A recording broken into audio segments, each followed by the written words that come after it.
광주 시내버스 노조가 이틀째 파업을 벌이면서 시민들의 불편도 계속되고 있습니다. 운행률도 떨어졌지만 첫차와 막차 시간도 빨라지거나 늦춰져서 시민들의 고생이 이만저만이 아닙니다. 광천터미널 버스 정류장에 나가 있는 취재기자 연결하겠습니다. 송정근 기자, 상황이 어떻습니까? 네, 지금 제가 나와 있는 광천 버스터미널에는 많은 시민들이 버스를 타기 위해 기다리고 있습니다. 조금 뒤 밤 9시면 버스가 끊기기 때문인데요. 버스 파업 이틀째인 오늘도 시민들의 불편은 계속되고 있습니다. 광주시에서는 이틀 연속 84개 노선에 680여 대의 버스를 투입해 74%의 운행률을 유지하고 있습니다. 택시 부재를 해제하고 지하철과 마을버스를 더 많이 운행하는 등 교통 차질을 줄이기 위해 애를 쓰고 있는데요. 하지만 대체 인력으로 투입된 비정규직 운전자들이 제대로 쉬지 못하고 있는 실정이라 운행률이 줄어들 가능성도 배제할 수 없습니다. 또 차량 운행률이 평소보다 줄어들다 보니 버스 배차 간격이 길어져서 시민들의 불편이 가중되고 있습니다. 광주와 화순, 나주, 담양, 장성으로 가는 11개 노선은 운행조차 되지 않아서 시외를 오가는 시민들도 불편을 겪고 있습니다. 광주시는 원래 시간보다 막차가 일찍 끊긴다며 야간 자율학습 시간을 줄여달라는 협조 공문을 교육청에 보내기도 했습니다. 또 파업이 장기화될 조짐을 보이자 광주시는 전세버스조합과 협의를 갖고 26일부터 253대의 전세버스를 대체 투입하기로 했다고 말했습니다. 광주시는 첫차 운행 시간도 새벽 5시 40분에서 아침 6시로 늦춰졌다며 광주광역시 버스 운행 정보 홈페이지에 들어가면 임시 운행 버스 시간표를 확인할 수 있다고 밝혔습니다. 지금까지 광천 버스터미널에서 MBC 뉴스 송정근입니다. 빛가람 혁신도시에 119 소방센터가 없어서 주민들이 불안해한다는 보도를 어제 해드렸는데요. 혁신도시의 대중교통망도 엉성하기 짝이 없어서 주민들의 불편과 불만이 이만저만이 아닙니다. 공공기관 임직원들이 내려오길 꺼린다고 해서 그들 탓만 할 일은 아닌 것 같습니다. 송정근 기자가 현장 취재했습니다. 다니던 직장이 혁신도시로 이전하면서 지난 2월부터 나주에 살기 시작한 35살 이상흥 씨. 쇼핑은 광주에서 하고 자녀하고는 나주 시내로 보내고 있습니다. 갑자기 누군가 아프기라도 하면 광주나 나주 시내로 가야 합니다.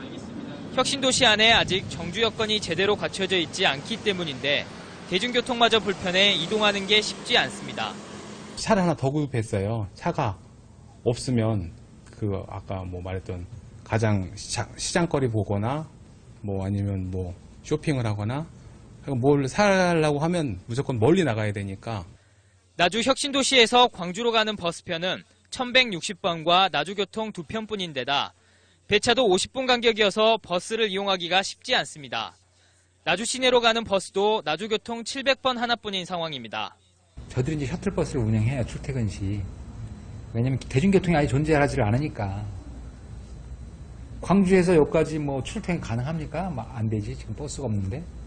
나주시와 광주시는 버스 증차와 새로운 노설 신설 등의 필요성을 인식하고 있지만 버스 회사의 적자를 보존해줘야 하는 문제 때문에 섣불리 나서지는 못하고 있습니다. 20대 정도 운행을 하게 된다 하면은 연간 한 40억 정도 운송 비용이 추가로 발생합니다. 지금 현재로서는 나주 혁신도시에 가는 분들이 그렇게 많지가 않을 거 아닙니까? 문제 해결에 열쇠를 쥐고 있는 자치단체들이 혁신도시 안의 문제를 외면하면서 이전기관 직원들은 오늘도 불편함을 견디고 있습니다. MBC 뉴스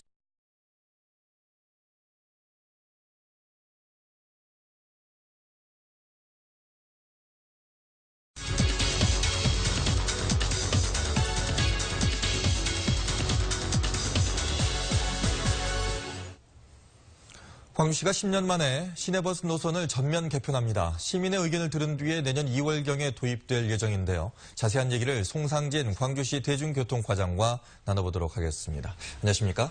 네, 안녕하십니까? 네, 10년 만에 노선 개편이 이루어지게 됐습니다. 그 이유가 있습니까? 네. 지난 2006년 시내버스 노선 전면 개편 이후에 수안지구와 양산지구, 효천지구 등 대규모 택지 개발로 도시 구조가 확대되었습니다. 그러나 부분적인 노선별 개편에 그쳤기 때문에 시민 불편을 해소하는 데는 다소 미흡했습니다. 그러다 보니 경제활동과 학교 통학을 위해서 시내 주요 지점으로 이동하면서 교통 불편을 많이 말씀을 하셨습니다. 네. 버스 한번 타려니 많이 기다려야 되고 또 탔더니 많이 돌고 또 그러다 보니 목적지까지 가는데 많은 시간이 걸렸죠. 그래서 이러한 부분을 해소하는데 중점을 두고 노선 개편을 추진하게 되었습니다. 네. 자, 기존 노선과 어떻게 달라졌는지가 좀 궁금한데요. 말씀해 주실까요? 네. 수안 양산 선운지구에서 시내로 바로 오는 노선을 신설해서 그동안 생활권 단절로 어려움을 겪었던 이쪽 지역을 유기적으로 시내하고 연결을 했습니다. 네. 또 상무 22번 등 3개의 긴 노선을 6개의 노선으로 분리해서 보다 빠르고 정확한 시간에 목적지에 도착할 수 있도록 했습니다. 중복이 심했던 4개 노선은 2개 노선으로 통합하고 시의 지역을 운행하는 12개 노선은 농어촌 버스와 환승할 수 있는 지점까지 단축해서 그 효율성을 높였습니다. 이렇게 총 51개 노선을 신설 분리하고 통합함으로써 결과적으로 98개 노선에서 103개 노선으로 조정되었습니다. 네. 자, 이렇게 조정이 되면서 혹시 이제 좀 궁금해 하시는 분들이 계실 것 같습니다. 내 집 앞을 가는 버스가 갑자기 사라지지 않을까라는 좀 걱정도 있을 것 같고 또 왜 자꾸 민원을 이렇게 넣는데도 내 집 앞은 왜 지나가질 않느냐 이런 여러 가지 과제들이 좀 있을 것 같은데요. 어떻게 해결하실 예정이신가요? 네. 이번 노선 개편은 시민 불편을 줄이기 위해 교통카드 빅데이터를 활용해서 기존 98개 모든 노선을 검토했습니다. 시민들 이용이 많고 잘 운행되는 노선은 그대로 두고 불합리하게 운행되는 노선은 대체 노선을 검토해서 분리나 통합을 했죠. 또 시내버스가 다닐 수 없는 곳은 마을버스 노선을 새로 개발을 해서 최대한 불편을 위해서 노력했습니다만 그래도 정차 민원이 있다면 귀를 기울이겠습니다. 네. 그리고 현재 시내버스 중고용제로 시에서 많은 재정을 지원하고 있기 때문에 대중성이라든지 경제성, 효율성, 합리성을 고려해서 많은 분들이 공감할 수 있도록 노력하겠습니다. 네. 자, 지난주부터 주민 설명회를 지금 하고 계신 걸로 알고 있습니다. 네. 많은 의견들이 좀 나오고 있을 것 같은데요. 그렇죠. 예. 네. 주민들 어떤 의견을 내던가요? 네, 시내버스 노선 개편 초안에 대해서 지난주부터 동구와 서구에서 설명회를 개최했고 이번 주부터는 남구와 북구, 광산구에서 각 4차례씩 설명회를 열 계획입니다.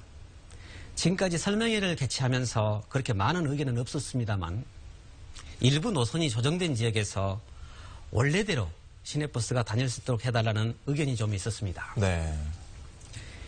이번 노선 개편안이 모든 시민들을 100% 만족시킬 수는 없겠지만 최대한 많은 시민들이 만족할 수 있도록 여러 의견을 수렴해서 최종안 결정시까지 면밀히 검토해 나가겠습니다. 네. 자, 끝으로 시민 여러분께 당부하고 싶은 얘기가 있으시다면 좀 해주실까요?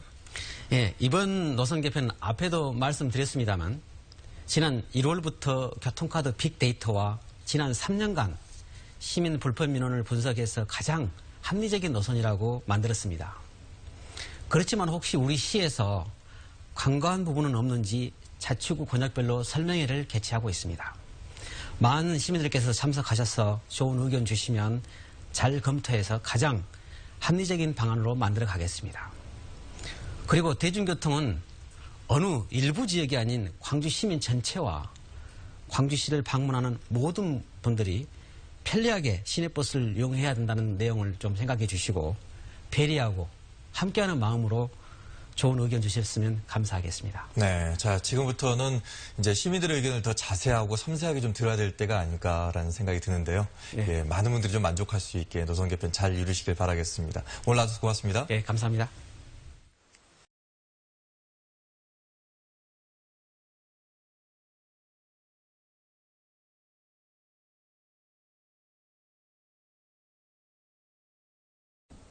오는 4월 호남 고속철이 개통되면 이 송정역이 광주의 유일한 KTX 정착역이 됩니다. 이 광주의 교통 요충지가 되는 만큼 다른 교통수단과 잘 연결돼야 할 텐데요. 지금 이대로라면 큰 불편과 혼란이 예상됩니다. 이런 상황을 모르지 않았을 텐데 이 대처가 너무 허술합니다. 이어서 송정근 기자가 취재했습니다. 광주 송정역을 이용하는 승객들은 송정역 밖으로 나오는 순간부터 혼란에 빠집니다. 최종 목적지로 가기 위해서는 버스나 택시, 지하철을 이용해야 하지만 준비된 게 부족하기 때문입니다. 교통편이나 버스나 이런 게 외진 곳에 있어서 많이 오기가 힘들어서 버스나 이런 걸 노선을 더 늘리면 여기 광주 놀러 오시는 분들도 더 관광하시기 좋을 것 같고 그래서 시내버스의 경우 송정역을 오가는 노선이 14개가 있지만 이걸로는 충분하지 않습니다. 시내버스 수요가 대폭 늘어날 예정이지만 광주시는 아직도 노선 개편안을 확정짓지 못하고 있습니다. 한 번에 온 것도 없어요. 이 첨단이 좀 멀리 없어. 그래서 다 2번을 타야 돼. 시외버스는 상황이 더 심각합니다. 신역사와 함께 편의시설과 시외버스 터미널 등이 함께 만들어져야 하지만 아직 착공조차 못하고 있습니다. 이 때문에 송정역에서 내린 시민들이 시외버스로 갈 수 있는 시구는 현재로서는 나주와 영광밖에 없습니다. 택시 역시 정류장이 좁아 열차 도착 시간이 되면 일대가 주차장이 되기 일쑤입니다. 시내버스와 시외버스, 택시 등의 환승 문제를 해결하기 위해 광주시가 2년 전부터 복합 환승센터 준비에 나섰지만 아직 땅도 사지 못하고 있는 실정입니다. 사업 추진하기 위해서는 이게 토지 확보가 우선돼야 되는데 그 토지 확보 문제에 있어서 우선 협상 대상자와 코레일 간에 그런 이견이 있었고요. 호남 고속철 개통이 코앞으로 다가왔고 또 이는 몇 년 전부터 예고가 돼 있었지만 자치단체와 관계기관의 주먹구구식 준비와 대처 때문에 이용객과 시민들의 큰 불평과 혼란이 불가피하게 됐습니다. MBC 뉴스 송정근입니다.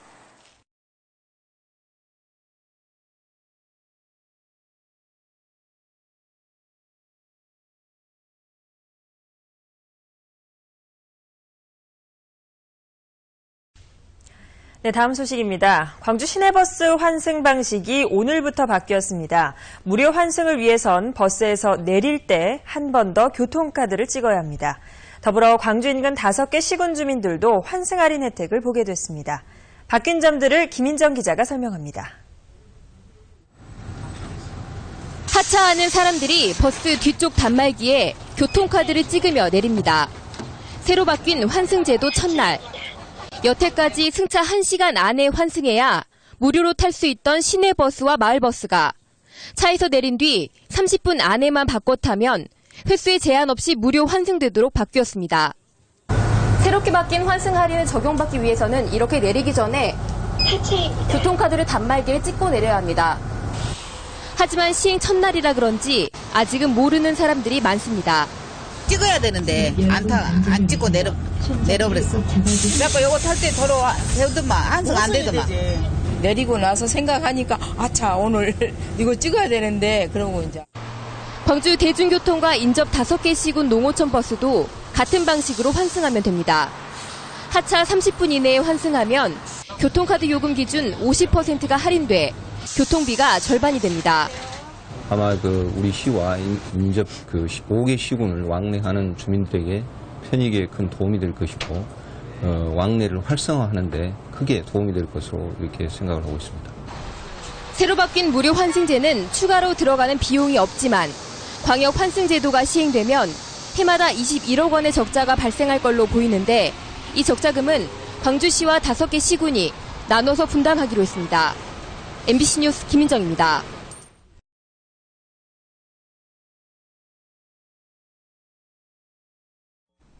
여러분 안녕하십니까? 광주 전남 지역민의 뉴스 CNB 뉴스와이드 시작합니다. 광주 시내버스 노선이 다음 달 전면 개편됩니다. 이에 대해 전남 담양에선 심각한 교통불편 우려를 호소하며 반대하고 나섰습니다. 김호영 기자가 보도합니다.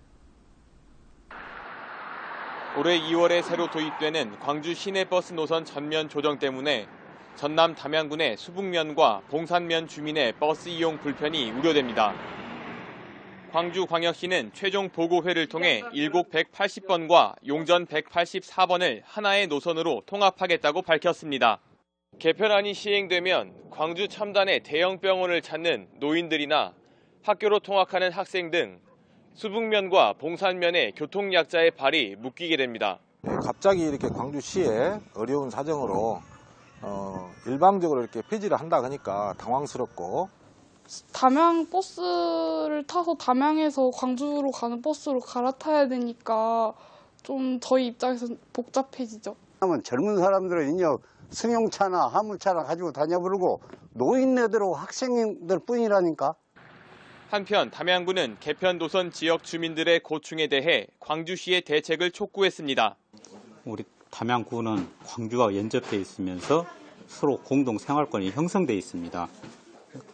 더군다나 우리 학생들이 통합권에 있고 또 우리 노령화 되신 주민들이 광주의 병원을 다닌다든가 이런 분야를 많이 이용을 하고 있는데 이번에 시내버스 개편이 되면서 불편을 겪게 되거든요. 특히 우리 광주 첨단구역은 신설 도시면서 밀접한 담양과 관계가 있는데도 불구하고 시내버스라든가 우리 국내버스가 다니지를 않습니다. 그래서 상호 협의를 해서 시내버스가 되든지 아니면 국내버스가 되든지 해서 왕래를 했으면 좋겠다라는 생각입니다. 광주시는 매년 시내버스로 인해 530억의 적자를 보고 있다며 문제를 인식하고 있지만 해결이 쉽지 않다는 입장을 보이고 있습니다. 작년에 저희가 시내버스 적자가 530억 정도 났는데요. 이 적자가 줄어들지는 않을 거라고 저희가 봅니다. 왜냐하면 자가용이 계속 늘어나는 상황에서 시내버스 그만큼 수요가 줄어들기 때문에 적자가 늘어날 수밖에 없는데 이런 적자 폭을 조금이라도 줄어들게 하기 위해서는 노선을 효율적으로 운영해가지고 시민들이 이용할 수 있는 그 수요를 저희가 창출해야 됩니다. 그러면 저희는 이제 그 노선은 적자분을 조금이라도 줄여야 되기 때문에 그런다 그래서 그 노선을 전면적으로 폐지한다면 기존에 이용했던 분들에 대한 불편이기 때문에 저희는 당초에는 최소한 그 시군의 주요 지점까지는 우리가 운행하고 그 외 지역은 시군에서 이렇게 책임질 수 있기 때문에 그런 방향으로. 광주 시내버스 개편안 시행까지 기간이 얼마 남지 않은 상황에서 이에 대한 마땅한 대안이 제시되지 않아 버스를 이용하는 주민들은 앞으로 어떻게 할지 막막하기만 합니다. CNB 뉴스 김우형입니다. 전라북도 전주시와 완주군이 버스 노선 개편에 합의해 얼마 전부터 새 노선 운행을 시작했는데 그게 무려 60년 만이라고 합니다. 어려운 점이 없진 않지만 버스 운행 속도가 크게 빨라져 시민들과 관광객들에게 도움이 될 것으로 보입니다. 송태혁 기자입니다.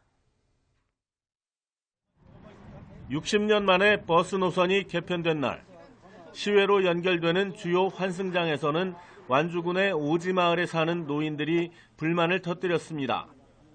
하루에 두세 번 운행하더라도 마을에서 전주 도심까지 갈아타지 않고 다니는 게 좋다는 겁니다. 촌에 사는 게 아마 농사 지어가지고 다니면서 이제 팔아야 되잖아요. 그러는데 그 보따리를 하나도 갖고 간 사람, 두 개, 세 개도 갖고 간 사람 그렇다는데. 하지만 시민 대다수는 새 노선을 환영하는 편입니다. 모든 버스가 원도심을 축으로 운행하다가 동서와 남북 각각 3개의 축으로 분산 운행하게 되면서 버스 타는 시간이 훨씬 줄었기 때문입니다. 과거에 1시간 걸렸던 게 이번에 직선으로 가다 보면 25분 정도 이렇게 줄어들었기 때문에 만약에 이제 그 외의 노선 같은 경우는 환승을 하게 되면 과거보다도 훨씬 3분의 1 정도 시간 단축해서 갈 수 있다는 장점이 있습니다. 새 노선에 적응하려면 시내권의 주요 환승 지점 14곳을 알아두는 게 중요합니다. 시내권 버스는 100번대로 통일됐고 완주권과 연결되는 버스는 이서방향 200번, 삼례방향 300번 등으로 외우기 쉽도록 했습니다. 800번대는 소팔로 간다 그렇게 연상을 시키도록 해서 소양 같은 경우는 800번대가 이렇게 하고 있고 이번 버스 노선 개편으로 해마다 10,000대씩 늘어나던 승용차가 줄어들고 전주를 찾는 관광객들에게는 대중교통 접근이 쉬워질 것으로 기대됩니다.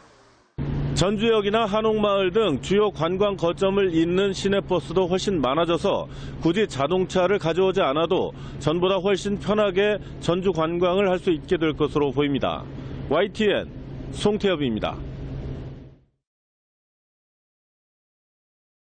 네, 전북 전주가 고향인 YTN 기상캐스터도 아침부터 귀성길에 올랐는데요.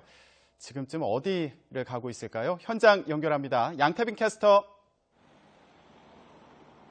네, 지금 제 뒤로 두 글자 보이시죠?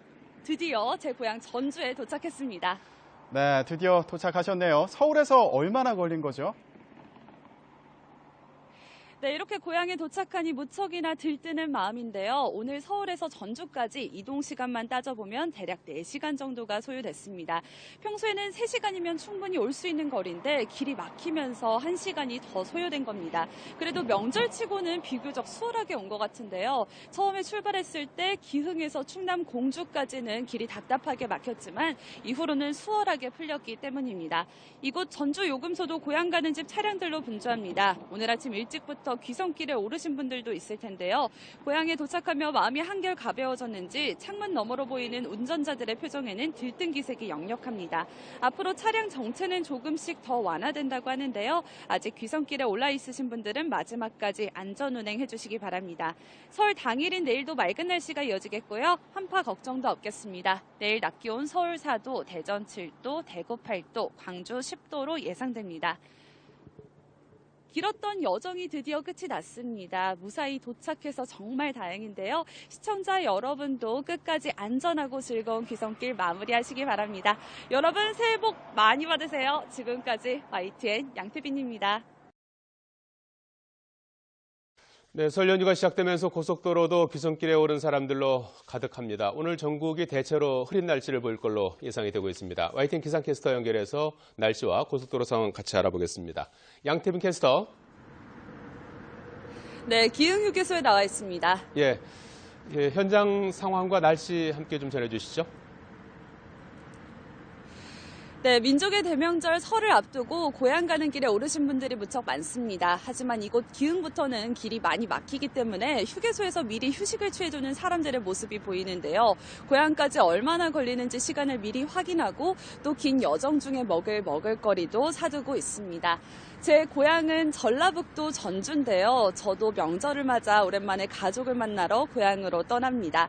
평소라면 전주까지 3시간밖에 걸리지 않지만 오늘처럼 차가 많이 밀리는 날이면 5시간 이상 걸린다고 하는데요.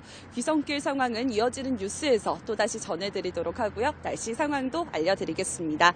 밤사이 전국 곳곳에 내린 눈, 비는 이제 모두 그쳤습니다. 하늘 표정도 점차 맑아지고 있는데요. 문제는 때 아닌 겨울왕사입니다. 중국 북부지방에서 발원한 황사가 유입되면서 현재 서울을 비롯한 수도권과 일부 서해안을 중심으로 황사가 나타나고 있는데요. 수도권 지역의 미세먼지 농도는 위험 수준까지 치솟으면서 미세먼지 주의보까지 내려졌습니다. 황사는 오후까지 이어질 것으로 예상됩니다. 그래도 이제 추위 걱정은 덜었습니다. 오늘 낮 기온 서울 0도, 대전 3도, 광주 5도, 대구 6도로 예년 수준의 겨울 날씨를 보이겠습니다. 설 당일인 내일도 전국이 대체로 맑겠습니다. 다만 이후 귀경길에는 또 눈비 예보가 있는데요. 일요일에는 전국에, 연휴 마지막 날에는 영동과 남부지방에 눈이나 비가 내릴 전망입니다. 길이 많이 막히다 보면 피로하지만 그래도 고향 가는 마음은 무척 설렙니다. 멀미가 심할 때는 껌을 씹으면 도움이 된다고 하니까요. 참고하셔서 즐거운 귀성길 되시기 바랍니다. 그럼 저는 다시 고향으로 가는 길 출발하도록 하겠습니다.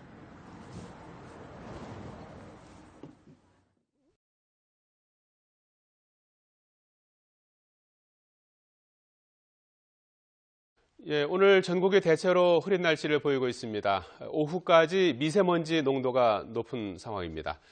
YTN 기상캐스터도 고향 가는 길에 올랐는데요. 현장 연결해서 귀성길 표정 그리고 날씨 알아보겠습니다. 양태빈 캐스터. 네, 충남 공주에 있는 정안 휴게소에 나와 있습니다. 예, 휴게소 주변 교통 상황 그리고 날씨 함께 전해주시죠. 네, 알겠습니다. 제가 오전 9시에 이 YTN 버스를 타고 기흥에서 출발했는데요. 3시간이 지난 지금 충남 공주에 있는 정안 휴게소까지밖에 오질 못했습니다. 평소에는 1시간 반이면 충분히 오는 곳이지만 차가 많이 막히다 보니 시간이 2배로 걸린 겁니다. 그래도 고향 가는 길이라 그런지 마음만큼은 무척 설레는데요. 휴게소에 들러보니 명절 분위기도 물씬 더 느낄 수가 있습니다. 긴 운전 시간에 지칠 법도 하지만 차에서 내리는 가족들의 표정에는 한박 웃음이 가득하고요. 또 휴게소의 명물이죠. 통감자나 호두과자 그리고 떡꼬치, 닭꼬치 등 다양한 간식거리를 즐기며 휴식을 취하는 사람들의 모습도 보입니다. 또 꽉 찬 휴게소 주차장의 모습도 평소와는 다른 모습인데요. 지금도 줄지어서 대형 버스와 승용차들이 휴게소 안쪽으로 들어오고 있습니다.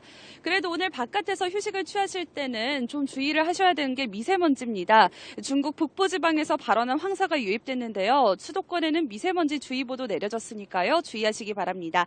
그래도 하늘 표정은 좋고요. 추위 걱정도 없습니다. 오늘 낮 기온 서울 0도, 대전 3도, 광주 5도, 대구 6도로 예상됩니다. 앞으로 고속도로 정체는 더욱더 심해질 것으로 예상되는데요. 고향 가는 길이 신나기는 하지만 교통사고도 잦게 발생하고 있는 만큼 안전운행해 주셔야겠습니다. 그럼 저는 이어지는 뉴스에서 또다시 귀성길 표정 전해드리도록 하겠고요. 다시 YTN 버스 타고 출발해보도록 하겠습니다.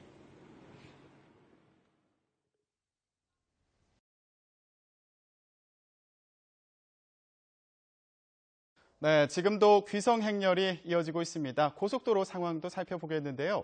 전북 전주에 고향 가는 길에 오른 YTN 기상캐스터 연결해서 상황 알아보겠습니다. 양태빈 캐스터.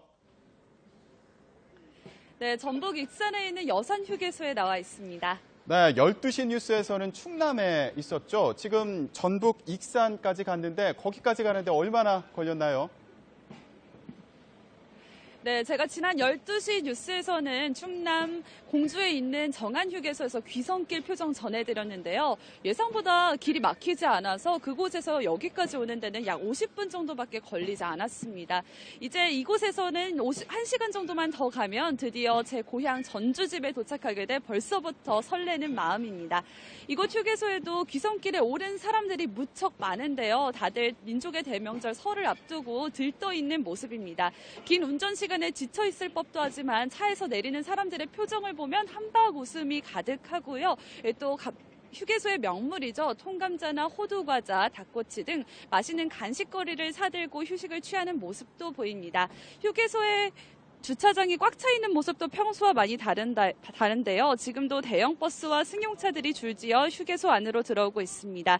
하지만 오늘 바깥에서 휴식을 취할 때 미세먼지를 주의하셔야 합니다. 중국 북부 지방에서 발원한 황사가 유입됐는데요. 수도권에는 미세먼지 주의보도 내려졌으니까요. 주의하시기 바랍니다. 그래도 하늘 표정은 좋고요. 추위 걱정도 없습니다. 오늘 낮 기온 서울 0도, 대전 3도, 광주 5도, 대구 6도로 예상됩니다. 교통 혼잡 때문에 집 가는 길이 수월하지만은 않습니다. 교통사고도 잦게 일어나고 있는 만큼 안전운행 해주시기 바랍니다. 그럼 저는 또 4시 뉴스에 이어서 귀성길 표정 마지막으로 전해드리도록 하겠고요. 다시 YTN 버스 타고 출발하도록 하겠습니다.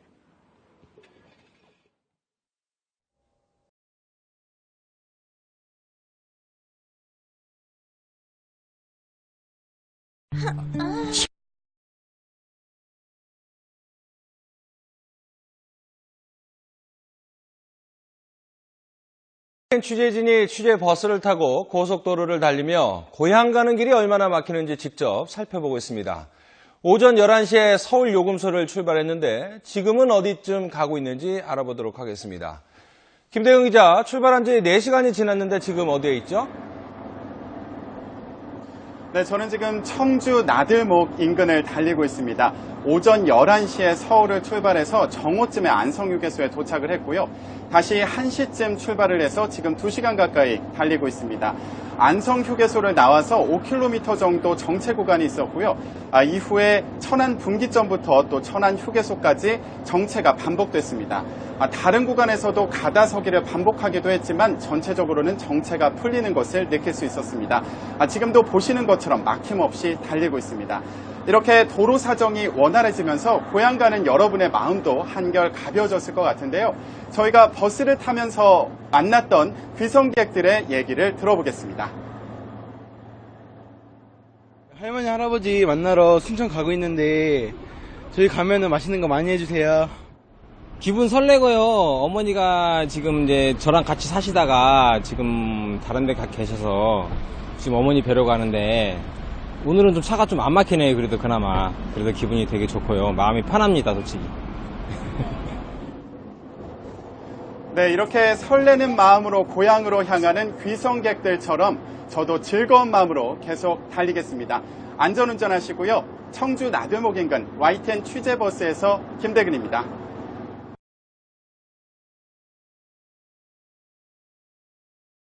네, 이 YTN 취재 기자가 직접 여러분과 함께 고향으로 가면서 귀성길 풍경을 전해드리고 있죠. 서울 요금소를 출발한 뒤 2시간 전쯤에 안성휴게소를 지나서 목적지인 대구로 향하고 있는데요. 지금은 어디쯤 가고 있는지 취재 기자 만나보겠습니다. 박서경 기자. 네, 지금은 YTN 취재버스를 타고 경부고속도로를 달리고 있는데요. 대전 부근을 달리고 있습니다. 서울요금소를 출발한 지 4시간이 지났습니다. 조금은 장기간 이동해서 피곤한 마음도 들지만 저를 기다리는 고향을 생각하면 또다시 힘이 납니다. 아마 모든 귀성객분들의 마음이 같으실 것 같습니다. 저희가 2시간 전 안성휴게소를 들러서 또 직접 고향에 가시는 분들의 말씀 들어봤는데요. 귀성객분들의 말 직접 들어보시겠습니다. 오랜만에 가족들 만나가지고 이제 제사 음식하고 맛있는 거, 그다음에 가족들 친지들 만나서 이제 기대하고 있습니다. 할머니 보고 싶어요. 얼른 갈게요. 안녕해. 안녕.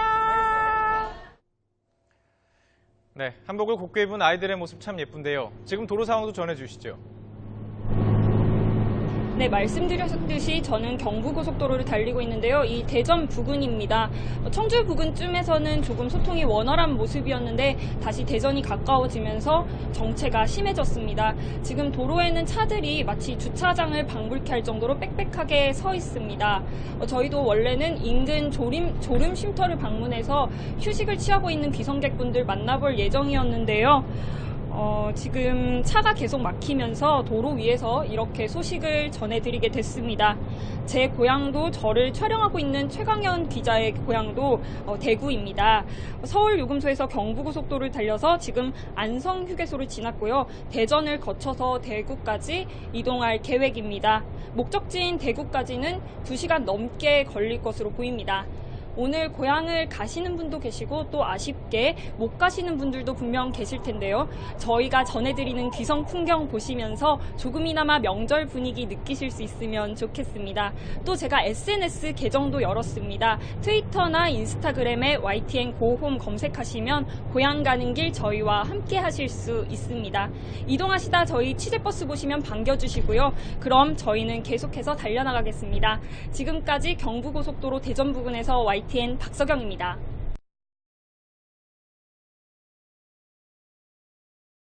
YTN 취재기자가 직접 여러분과 함께 고향으로 가면서 귀성길 풍경을 전해드리고 있는데요. 오전 10시 서울요금소를 출발했습니다. 지금 어디까지 갔는지 알아보겠습니다. 네, 취재기자 연결해 보겠습니다. 박서경 기자, 목적지에 도착했나요?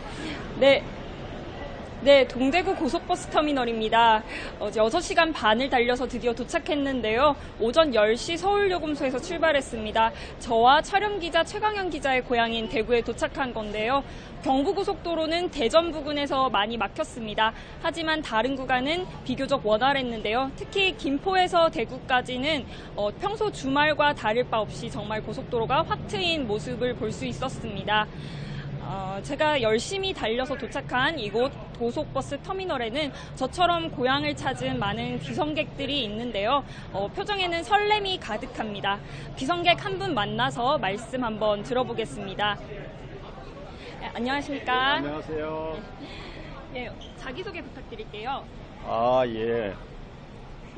인천에 살고 있는 최장원이라고 합니다. 네, 대구에는 무슨 일로 오늘 오신 건가요? 대구가 고향인데 차례 지고 명절 새로 왔습니다. 오늘 한복도 이렇게 멋있게 입으셨는데 혹시 따로 입으신 이유가 있으신가요? 간편하고 편하게 입으려고 생각을 하고 입었는데 오늘 더위가 있어서 참 불편한 것도 있고 나름대로 괜찮은 것 같았습니다. 네, 그래도 이렇게 한복 입으시니까 명절 분위기도 나고 참 좋은 것 같습니다. 따님도 오랜만에 친척분들 뵐 것 같은데요. 친척분들이랑 어떤 거 하고 싶으신지 말씀해 주시겠어요? 차례도 지내고 어른들과 인사도 하겠지만 오랜만에 이제 저의 생각과 또 제가 지금 고민하고 있는 것들을 또 친척들과 또 가족들과 많이 의논도 하려고 하고 싶습니다. 네, 말씀 들어보니까 정말 가족들과 뜻깊은 시간 보내실 수 있을 것 같습니다. 예, 말씀 감사합니다. 즐거운 명절 보내시길 바랄게요. 네, 저는 오늘 오전 10시 서울요금소를 출발했습니다. 대전 그리고 안성을 지나서 대구까지 도착했는데요. 총 6시간 반이 걸렸습니다. 하지만 저도 오랜만에 고향을 찾아서 굉장히 기분이 들뜨는데요. 아마 다른 고향을 방문하신 분들도 같은 심정이실 거라고 생각합니다. 하지만 아쉽게 고향을 찾지 못하는 분들도 분명 계실 텐데요. 저희가 전해드리는 귀성 풍경 보시면서 명절 분위기 조금이라도 느끼셨길 바랍니다. 그럼 저도 이제 고향으로 향하겠습니다. 고향 집으로 방문할 예정인데요. 지금까지 저희 시청해주셔서 감사하고 또 명절 정말 즐겁게 잘 보내주시길 바랍니다. 네, 지금까지 동대구 고속버스 터미널에서 YTN 박서경입니다.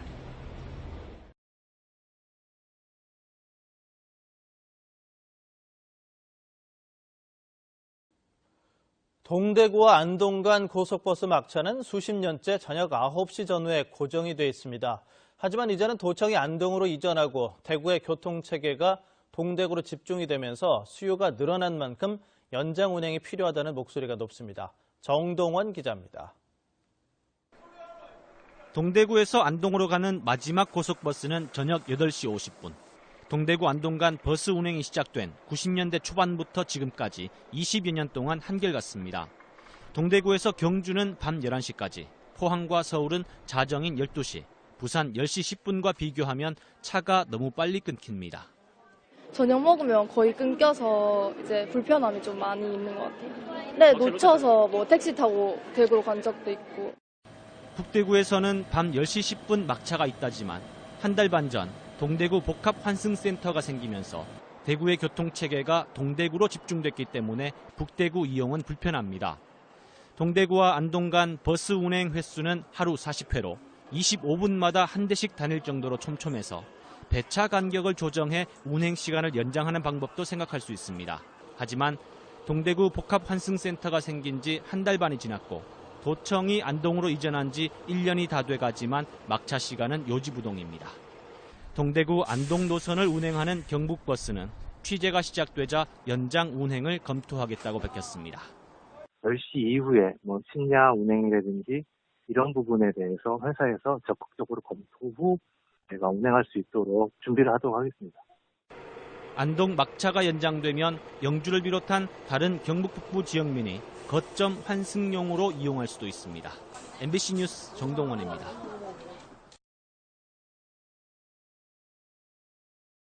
동대구 복합환승센터가 정상 운영되면 고속 시외버스 터미널은 텅텅 비게 됩니다. 도심의 노른자 위 땅이 어떻게 개발될지 궁금한데요. 계속해서 권윤수 기자입니다. 동대구 복합환승센터가 준공되면 동대구 고속버스 터미널과 동부, 남부 시외버스 터미널은 텅 비게 됩니다. 사실상 도심에 위치해 무한한 개발 가능성을 지닌 이 땅들은 최근 값이 어마어마하게 치솟았습니다. 이 노른자 위 터를 누가 어떻게 개발할지 궁금증을 자아내고 있는 가운데 소유주인 버스 회사들은 하나같이 주상복합 아파트를 짓겠다며 대구시에 계획안을 제출했습니다. 대구시는 집장사만 하고 쏙 빠지는 식의 난개발은 안 된다고 밝히며 사업자들과 의견을 조율하고 있습니다. 특히 중심 상업지구인 고속버스 터미널터는 인근 동대구 벤처밸리와 연계될 수 있도록 소규모 전시 컨벤션 시설이나 문화시설 같은 공공성을 확보하는 개발을 대구시는 요구하고 있습니다. 대구의 랜드마크가 될 수 있는 그런 방향으로 개발이 돼야 됩니다. 특별히 이때까지 공공의 목적으로 그렇게 활용되어 있는 그런 부분이 많기 때문에 향후에도 많은 시민들이 활용할 수 있는 공익적인 목적으로 그렇게 개발이 돼야 된다고 그렇게 생각됩니다. 모든 터가 사유지인 탓에 대구시가 개발을 주도하기 어려운 만큼 자칫 오랫동안 흉물로 남아있는 등 공동화 현상도 우려되고 있습니다. 공동화를 막기 위한 그 관리 방안을 우리 시하고 업체하고 협의 중에 있습니다. 그게 아마 지금 11월 중에는 완성이 될 것으로 판단되니까 이전하고 난 이후에 내년 1월부터는 아마 충분하게 그렇게 관리가 될 것으로 판단되고 있습니다. 이른바 노른자 위, 알짜배기 땅을 개발하지 않고 그냥 둘리는 없어 보입니다. 다만 이익을 많이 내려는 사업자와 공익을 요구하는 대구시 사이에 팽팽한 줄다리기가 계속될 것으로 보입니다. MBC 뉴스 권윤수입니다.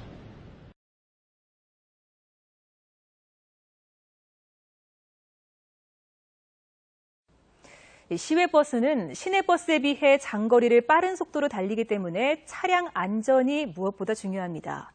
그런데 상당수 시외버스는 앞유리가 깨져 있거나 타이어가 심하게 마모된 채 운행하고 있어 기사들조차 위험을 느낄 정도입니다. 박상환 기자가 취재했습니다. 시외버스 터미널에 운행을 앞둔 버스들이 모여 있습니다.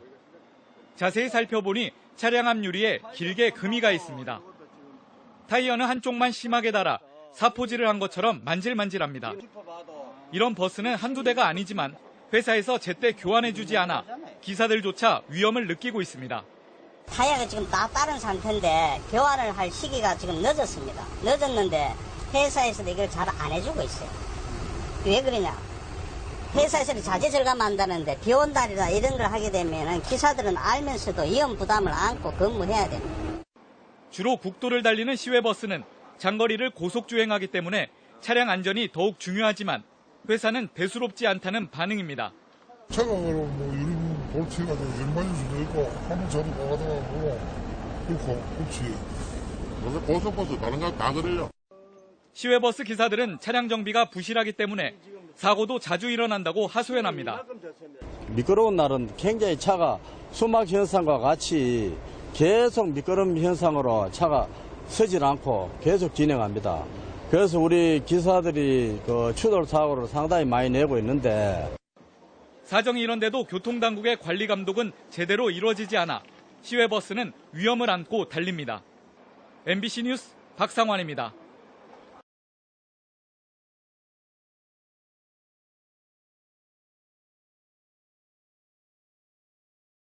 포항시의 시내버스 관련 민원이 끊이질 않고 있습니다. 올 들어 요금도 오르고 매년 수십억 원의 보조금까지 받고 있지만 서비스는 별로 나아지지 않았다는 게 시민들의 평가입니다. 박상환 기자가 보도합니다. 포항 도심의 한 시내버스 정류장. 버스를 놓친 여자 승객 한 명이 승용차를 타고 세 정거장이나 따라간 뒤 버스기사에게 항의합니다. 하지만 버스기사는 두 어깨를 들썩이며 모르겠다는 행동을 하고 창밖으로 얼굴을 한번 내밀고 난 뒤 곧바로 출발합니다. 중국에서 온 다문화 가정의 한모 씨는 버스기사가 창밖으로 침을 뱉는 등 자신을 모욕했다고 주장하고 있습니다. 왜 안 쓰냐고 하니까 바로 제 얼굴 따가 침 빼고 그냥 갔어요. 그래서 제가 회사까지 가는데 처음 보더니 왜 여기 들어왔냐고 저한테 심한 욕해가지고 또 그냥 해가지고 그렇게 청구받았어요. 그래서 이제 무서워서 버스 못 타겠어요. 한 씨는 버스 회사를 찾아 사과를 요구했지만 버스기사는 계속 심한 폭언을 했다며 당시 상황을 설명했습니다. 아저씨 침 뺐었죠? 침 뱉었다 그래 고발해라 좀. 네. 아이고. 한 씨의 고소에 따라 포항시와 경찰은 조사에 나섰으며 버스 회사 측은 승객에게 불편을 끼친 점에서는 주의하도록 하겠다고 밝혔습니다. 포항 지역 시내버스 관련 행정처분은 지난 2013년 118건에서 2014년 110건, 2015년에는 47건으로 줄어들고 있지만 민원은 여전히 끊이질 않고 있습니다. 특히 올 들어 요금을 평균 12% 인상하고 매년 수십여억 원의 보조금까지 받고 있지만 서비스 질은 나아지지 않고 있다는 게 시민들의 불만입니다. 대부분이 불친절하고요. 예. 언쟁이 생기니까 손님분이 또 무슨 말을 하면 기사분도 또 무슨 말을 하면 상대방 오해가 쌓이고. 포항시는 버스기사를 상대로 친절 교육을 하고 친절한 기사에 대해선 인센티브를 주는 방안도 검토하겠다고 밝혔습니다. MBC 뉴스 박상환입니다. 이 버스 안에서 한 승객이 벨을 누르지 않고 내려달라고 했다가 버스 기사에게서 거친 욕설을 들었는데요. 지자체에 민원을 제기했지만 처벌을 기대할 수 없자 결국 모욕죄로 검찰에 고소했습니다. 박현우 기자입니다. 인천 송도와 서울 강남으로 오가는 광역버스 안. 버스기사가 거칠게 욕설을 하기 시작합니다. 배를 뻘로 만들어놨냐고. 승객이 벨을 누르지 않고 내려달라고 했다는 이유에서입니다. 듣다 못한 다른 승객들이 말려보지만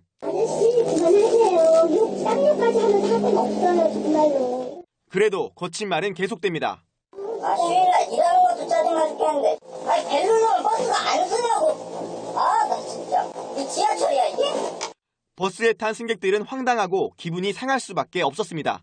네, 쓰는데 왜 안 쓰느냐. 네네네. 그렇게 얘기했더니 이제 그때부터 이제 시작한 거죠. 그때부터 그냥 그 말밖에 안 했어요. 그분 옆에 외국 사람들도 타고 있는데 어쩌면 그렇게 소리를 지르고 그러겠죠.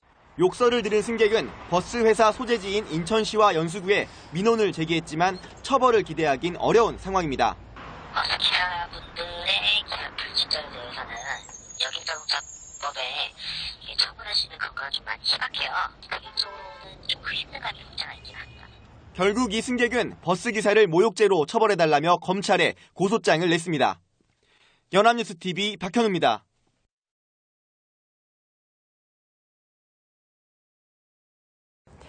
승객에게 폭언을 하며 승차를 거부한 버스 운전기사를 해고한 건 정당하다는 법원의 판결이 나왔습니다.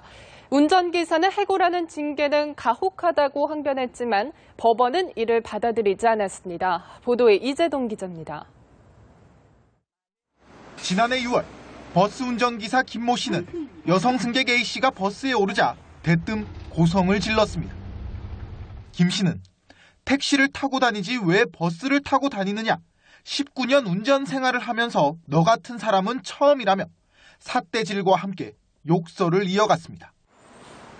보름 전 A 씨가 버스에서 내리다 닫히던 문에 발목을 부딪혀 합의금으로 100만 원을 줬는데 얼마 지나지도 않아 A 씨가 멀쩡하게 다시 버스에 오르는 모습에 화가 났던 겁니다. 김 씨의 계속된 폭언에 A 씨는 결국 경찰을 불렀고 이러한 사실이 회사에도 알려지며 김 씨는 해고됐습니다. 이를 두고 중앙노동위원회가 부당해고라며 회사의 처분을 무효로 하자 버스회사는 중앙노동위와 김 씨를 상대로 소송을 냈고 법원은 회사의 손을 들어줬습니다. 재판부는 김 씨가 버스 운전기사로서 승객의 안전을 책임져야 함에도 폭언을 하며 운전에 전념하지 않는 등 승객에게 불안감을 주는 행위를 했다고 설명했습니다. 또 재판부는 다수의 승객이 이 같은 광경을 목격해 버스 회사의 명예가 훼손됐다며 해고 처분은 적법하다고 결론 내렸습니다. 김 씨는 20년 가까이 회사를 위해 일했다며 해고 처분은 가혹하다고 항변했지만 법원은 받아들이지 않았습니다. 연합뉴스TV 이재동입니다. 네, 버스 안에서 한 승객이 벨을 누르지 않고 내려달라고 했다가 버스기사에게서 거친 욕설을 들었는데요. 지자체에게 민원을 제기했지만 이 처벌을 기대할 수 없자 결국 모욕죄로 검찰에 고소했습니다. 박현우 기자입니다. 인천 송도와 서울 강남으로 가는 광역버스 안. 버스기사가 거칠게 욕설을 하기 시작합니다. 배를 뻘로 만들어놨냐고. 승객이 벨을 누르지 않고 내려달라고 했다는 이유에서입니다. 듣다 못한 다른 승객들이 말려보지만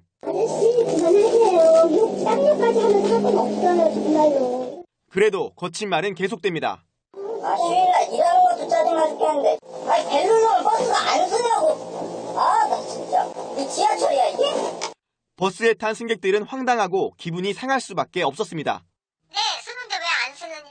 네네네. 그렇게 얘기했더니 이제 그때부터 이제 시작한 거죠. 그때부터 그냥 그 말밖에 안 했어요. 그분 옆에 외국 사람들도 타고 있는데 어쩌면 그렇게 소리를 지르고 그러겠죠.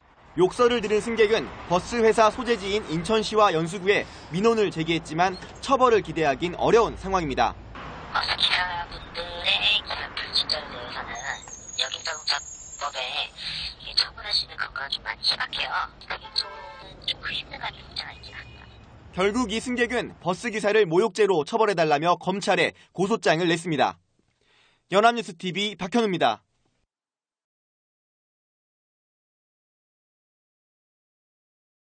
시내버스 기사가 택시기사에게 보복 운전을 했다가 경찰에 붙잡혔습니다. 버스에는 승객이 20명이나 타고 있었는데 이들의 안전은 안중에 없다는 듯 칼치기나 급제동을 거듭했습니다. 보도에 황정현 기자입니다. 2차로를 달리던 시내버스가 갑자기 택시 앞으로 끼어듭니다. 잘 달리는가 싶더니 이번엔 급하게 멈춰섭니다. 결국 욕설과 폭언이 이어집니다. 택시가 길을 양보해주지 않았다며 무리하게 진로를 변경하는 등 보복 운전을 벌인 겁니다. 당시 버스에는 승객 20여 명이 타고 있었던 상황. 그러나 버스 기사는 아랑곳 없이 급정거에 칼치기까지 위험천만한 고개 운전을 이어갔습니다. 운전 중 손가락질을 하는가 하면 얼굴까지 내밀고 욕설을 퍼붓기도 합니다. 참다 못한 택시기사는 결국 경찰에 신고했고 경찰은 블랙박스 영상을 토대로 버스기사 58살 정모 씨 특수협박 혐의로 불구속 입건했습니다. 연합뉴스TV 황정현입니다.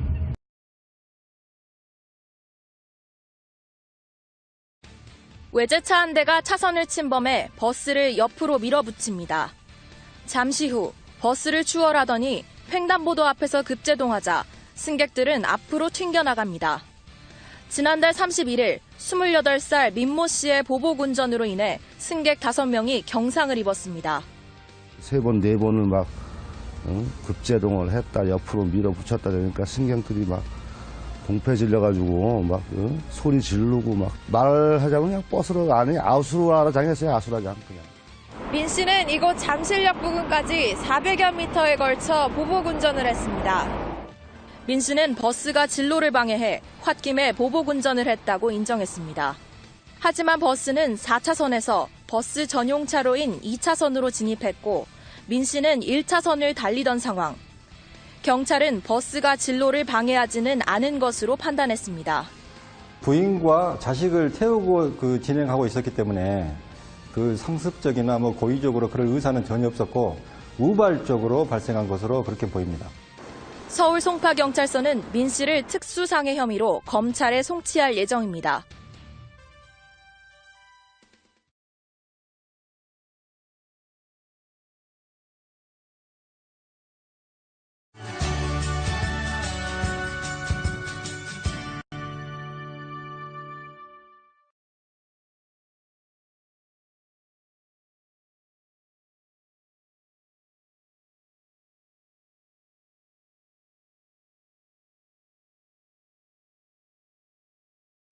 고속도로에서 끼워주지 않는다는 이유로 위험천만한 보복 운전을 벌인 남성이 경찰에 붙잡혔습니다.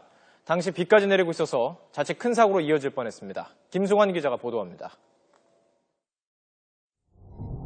한 승용차가 고속도로를 달리고 있는데 옆 차선에서 끼어들기를 시도합니다. 끼어들지 못하고 가는가 싶더니 갑자기 위협 운전을 합니다. 그런 다음 앞길을 막고 떡하니 멈춰서기까지 합니다. 경찰청에 접수할 거야, 너 위협 운전으로. 하마터면 추돌 사고가 날 수도 있는 상황.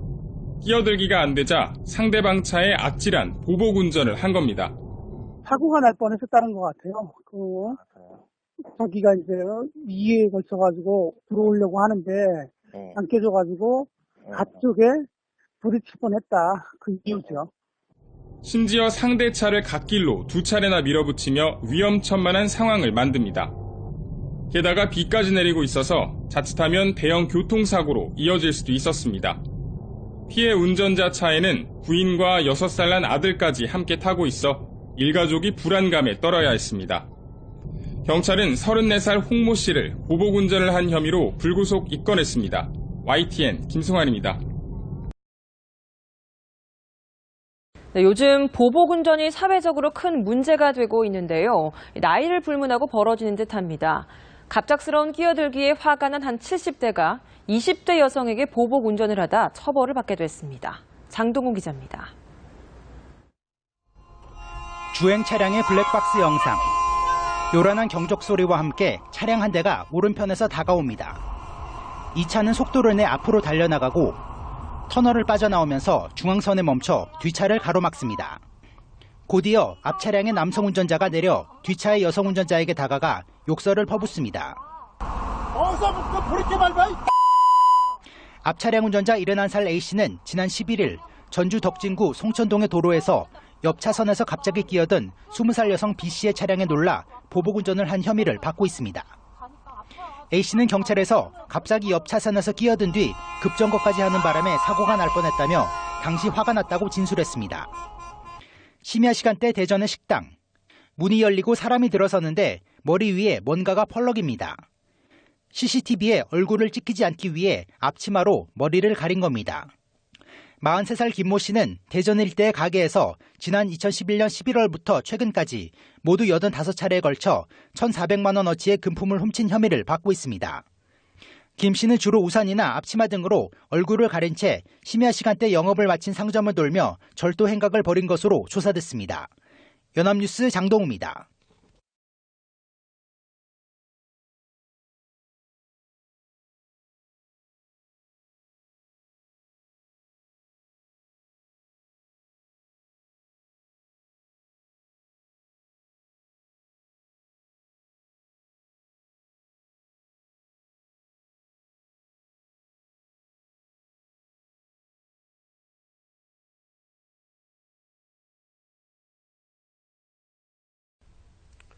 광주 시내버스 노조가